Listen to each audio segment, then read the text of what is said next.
Hey everyone! Welcome to Be the Change. My name is Lily Mott, and today I'm going to be talking about how change comes when you use your privilege. This week, I'm excited to share another international guest, and he has a really interesting story. So, let's get started. I am excited to introduce Ziyaan Virji. I'm Ziyaan. I'm 19 years old. I'm currently a student at the University of British Columbia in my first year. And I'm also the founder and CEO of an organization called For the Menstruator. I usually call myself an advocate of the generation of change because I'm really passionate about social impact, and because of some of the experiences I've gone through in life, I believe my purpose in this world is to create social change. To talk a little bit about what we do at For the Menstruator, we're an organization that aims to create a world of menstrual equity. And what this means is we believe that each and every menstruator in the world should have access to menstrual products.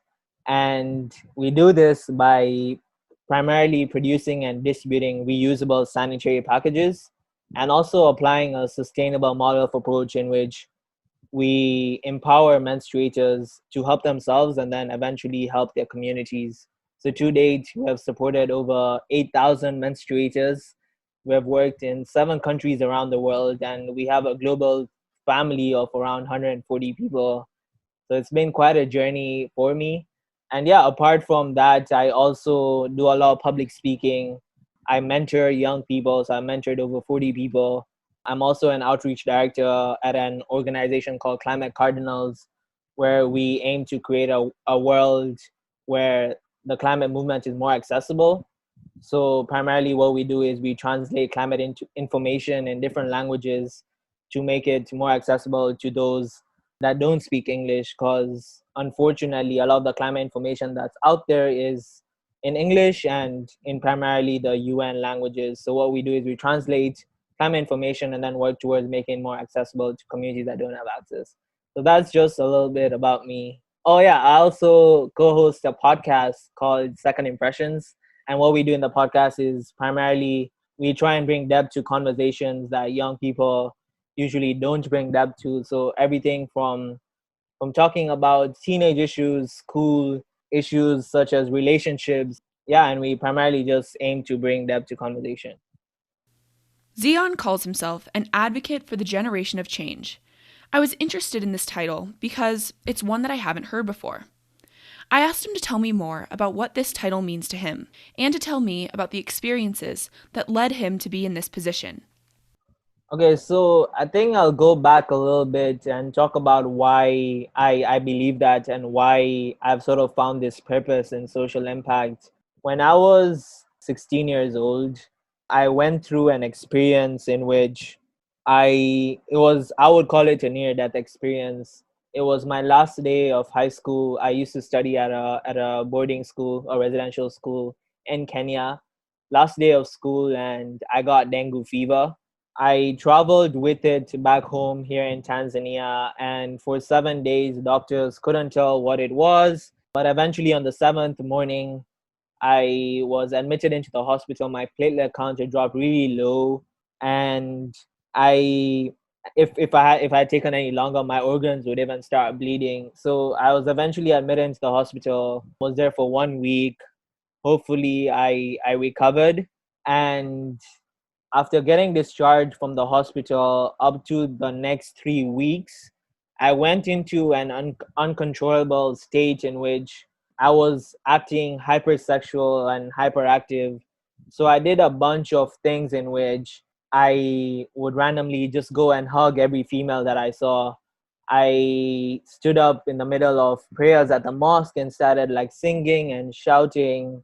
If someone would see me, they would probably consider me someone that's high, drunk, and crazy at the same time. So 3 weeks of that, 2 weeks later, I wake up on my bed. I check my calendar, and obviously my calendar has said it's been 3 weeks since the last thing that I remember, which was getting discharged from the hospital. So I was really confused, and I reached out to my parents and I told them like what happened to me, like where's the last 3 weeks gone? Is it my calendar that's wrong or what's happening? And they start explaining to me that this is what happened, this is what you've gone through. The last 3 weeks you've been in this uncontrollable state. And I basically wasn't myself. When they told me the stories of some of the things that I did, I could not believe it.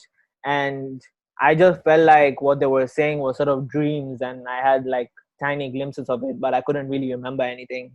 So it took me a while to really understand what was happening and why I was in this state. So I realized that what happened to me didn't really matter. What really mattered was I felt like going through that experience served as some sort of wake up call for me. And going through that experience it served as some sort of turning point. I started reflecting on what I went through and I realized obviously I didn't have any control over myself. And now everything that I want to do moving forward, I want to have control of myself. And the life that I'm living, like, I never knew I would ever go through something like that, and my life can just like leave at any point. So right after that, I had an opportunity to start a school project, and I could do anything on my choice. And at that point in time, I was scrolling through my Facebook feed, and I watched this really inspiring documentary on Al Jazeera that was about India's menstruation, man. That was the first time I learned about periods and the fact that menstruators around the world don't have access to products. So I had a conversation with my mom, and she told me that when she was small, she didn't have proper access. So she would use old cloth and make her own sort of pad at home, which wasn't very hygienic or comfortable. And then I go do my research and I find out that over 500 million menstruators around the world don't have access to these products. And that number is really huge. It's an average of 1 in 10 menstruators. So doing that research sort of inspired me to look more into this field. And for my school project, I went online, looked at different reusable sanitary pads because I wanted to do something that's sustainable. And then in my residential room, I took a pen and a piece of paper and I designed my own reusable sanitary pad. At that time, the pad that I created would last for 6 months, and I was able to support 22 menstruators for my school project here in Tanzania. And then since then, I've sort of, after interacting with some of the menstruators that I supported, I realized that this is something that I want to do for the rest of my life. I realized that I'm in a position of privilege, and there's a reason why I'm in that position, and I'm put into this world to make an impact on others. So over the last 3 years, I've been on this journey where I've done everything in line with that purpose, because I feel like going through that initial experience, that it served as some sort of wake up call for me to live a more purposeful life. And through this project, I found that purpose, and I know for the rest of my life I want to create impact. So everything that I do, including having this conversation with you, is in line with that. So, obviously, Ziyaan's work focuses mostly on his organization For the Menstruator. Menstrual inequity isn't really something I've ever had to really consider all that much, which is definitely a privilege I have. It is a very serious issue that impacts so many menstruators around the world. I asked Ziyaan to tell me more about the issue of menstrual inequity and to share more about his work to develop For the Menstruator. Yeah, definitely. So to talk first about the issue, the thing is that, as I mentioned, 500 million menstruators around the world don't have access. That's an average of 1 in 10 menstruators don't have access. And what this means is that when a menstruator gets their period, for once a month, they use old rags, cloth, leaves, blankets, some of the most unsanitary material when they get their period. If it's a school student, then they are most likely not to go to school, so they miss school an average of 7 days a month. If it's a menstruator in general, then they don't carry out their daily activities. And then there have been instances where menstruators have traded sexual activity in order to get money to buy menstrual products. Unfortunately, in a lot of places around the world, periods and menstruation is something that's not talked about, and a lot of menstruators are stigmatized, and this issue is seen as like a taboo, whereas it's something so normal. So at For the Menstruator, what we are trying to do is, as I mentioned, create a world of menstrual equity. And we primarily do this by one, empowering menstruators, two, trying to break this stigma, and three, collaborating with organizations in the menstrual space to sort of come together and fight this issue together. So going back to the last thing that I mentioned was I started a school project, supported 22 menstruators. At that point in time, I never thought that this was going to be a global organization supporting thousands around the world. So after I supported those 22 menstruators, I interacted with some of them. I realized that what I had done was actually contributing more to the problem than solving it. I had created a reusable sanitary pad that would last for around 6 months. But then after those 6 months, I had not done anything to ensure that these menstruators would have access. So after those 6 months, they would go back to the same old methods that they had. And I actually created some sort of dependency syndrome where they would continue depending on other external people to come and help them. So I didn't really empower them in that sense, and I didn't really solve the problem. But I realized that this was a very important issue and I want to continue working on it. So what I done was I came back to school, went back to Kenya, started up a small team of students in my school. We're around 7 to 10 people. And what we had done was we decided to change two main things. So firstly, we changed our packages. So now our packages last 3 years, not 6 months, 100% biodegradable, extremely cost effective, and also embarrassment free, which was one of the issues we had with our initial package. And then apart from just producing and distributing these packages, we really have a sustainable model of approach in which once we identify a group, we'd go in there, do a needs assessment, build a relationship with them, try and understand their context and really understand the root cause of this issue. After doing the needs assessment, we would then, based on that, we would have an educational workshop where we would teach both menstruators and menstruators about reproductive health, and also have an informal sort of education where we would teach them about how to deal with period cramps, how to track your period, what to do when you leak and you're in an embarrassing sort of situation. So we sort of have like informal discussions with them as well. And then we have a stitching workshop, and this is very important to our approach. Here is where we teach them how to use, wash, and also stitch their own packages. Now, when we're doing this, since we use locally available materials, we know that after the 3 years, these menstruators would have lifelong access because they can easily go to a market nearby and buy these materials and stitch for themselves.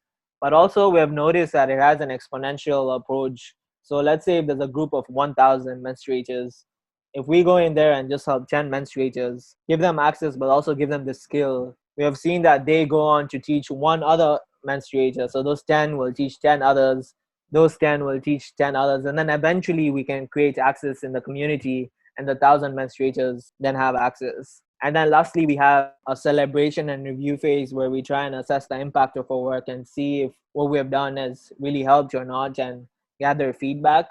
And that's sort of our approach that we use right now. So after making these changes, we started off with working in Mombasa, Kenya. We did a few projects there, but whilst all this was happening, I documented everything. So made a bunch of documents on how to make your own package. And then I also would post things on social media. So every time I post something, I gather interest from young people around the world, and they're quite curious to help out and understand what they can do. So because I documented everything, all I had to do was have a meeting with them and give them all the documents that I had and teach them how to do it. And then they would start up their own chapters in their different places. So that is how we've been able to work in 7 countries. And today, we're now a family of 140 people from around the world. We've worked in Kenya, Tanzania, India, Pakistan, UAE, Nigeria. We started something small in the UK. As we were talking, we're developing something in Mexico and Czech Republic. So we're really a growing community, and to date, we've been able to support 8,000 menstruators and given them sort of lifelong access. And then we do a lot of work in terms of trying to break the stigma and spreading awareness, involving non-menstruators in this conversation. So we try and use social media to create that social impact, to spread that awareness. We also host a lot of different events. Recently, in collaboration with an US-based organization called Operation Period, this year we launched the first ever International Period Month, in which we had 50 plus events and around 30 organizations really doing different types of virtual events to spread awareness. So yeah, I mean that's pretty much our journey and what we've been able to accomplish to date. And every day in this space, we are learning, we're growing, and yeah, we just try our best to sort of fulfill that mission. I was particularly intrigued by Ziyaan's commitment to For the Menstruator because, very simply, he's not a menstruator. It is very interesting and very admirable that he chose to advocate for something that doesn't even and couldn't ever affect him. But I also wanted to know if he's been able to see the results of his organization's work. I asked Ziyaan if he is able to see the ways that his work impacts people in the countries he's working in, and this is what he told me. Yeah, definitely. I think, as I mentioned, let's say with For the Menstruator, we usually, after working with groups, we usually go back and gather feedback and get testimonials. And just hearing things like someone has been able to go to school, someone has been able to sit their exams because I've done something, even if it's far away and I've not directly interacted with them. I think that's what keeps me going, you know. So I have been able to see a lot of the outcomes of my work. I have interacted with people that I've supported, and just to see that it's not like I was born like a special person or I'm different than others.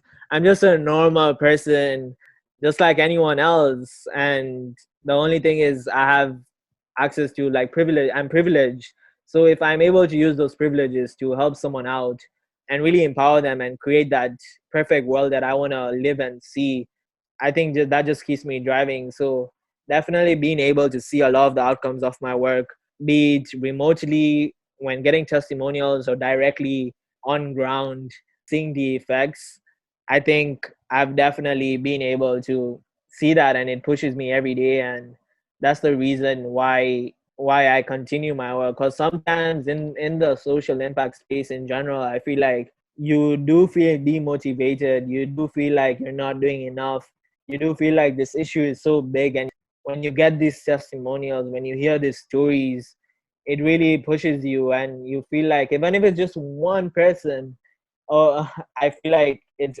impactful. Even be it like through social media, I try and put out a lot of content out there to inspire others. And when I get direct messages from people saying that your work has really inspired me to start up something, when I was doing mentoring, I'm seeing people getting some of my mentees get awards and getting recognized, getting into universities, and things like that just really push me every day to continue to do more. After hearing about Ziyaan's commitment to enacting change and inspiring others, I was excited to ask him my signature question. What advice do you most want to share with young people who want to make a difference around the world? And this is what he shared with me. So I think my main advice for young people is for them to realize that, again, we are not only the leaders of tomorrow, but the leaders of today. We usually think that, okay, yeah, I'm gonna start something when I finish high school or when I finish university or after I get my first job. And whenever we always push it towards tomorrow, tomorrow, tomorrow, and then eventually, because of this fast moving world that we are in, where we're mostly very selfish, we end up on our deathbed having all this regret about how we didn't live a life of purpose. So I would say we're not only the leaders of tomorrow, we're the leaders of today. And if you want to start something, if you're passionate about something, don't think too hard, just start now, start today. Don't wait for tomorrow, don't wait to end high school, get your first job or end university. Start today, start now. I never thought that this what I'm doing would have an impact on thousands of people. I started as a school project, and I just kept on going, and my passion grew over time. So my biggest advice is, again, don't wait for tomorrow, start today, and really be intentional about what your purpose in life is. It's a very hard question, but take some time, sit down with yourself and reflect about what legacy you want to leave behind. Reflect about what you want to be remembered for. Reflect about what you want to be proud of on your deathbed. Is it going to be getting into a university, or is it going to be having an impact on someone? Is it, are you doing things for, I guess, fame or recognition or money, or do you want to be proud of making an impact on someone else's life? And I really want people to be intentional and reflect about that. I think Ziyaan's story makes a great case for the idea of noblesse oblige, or to whom much is given, much is expected. Ziyaan recognized that he had been given a supportive family and a quality education. After his medical scare, he became even more aware that life itself is a privilege. Ziyaan has committed himself to using the privilege he's been given to give back to others, because he recognizes that just because a problem like menstrual inequity may not affect him directly, it is his duty to help others who may be struggling with issues that he's never had to face. Ziyaan is using his health, his resources, and his talents to help others and advocate for people who may not be able to use their own voices, because he recognizes that change comes when you use your privilege. Thank you so much for listening to this episode, and you can follow Ziyaan on Instagram at Ziyaan.Virji, and you can follow For the Menstruator at For the Menstruator on Instagram to learn more and support the organization. I also included the link to the For the Menstruator website in the description of this episode.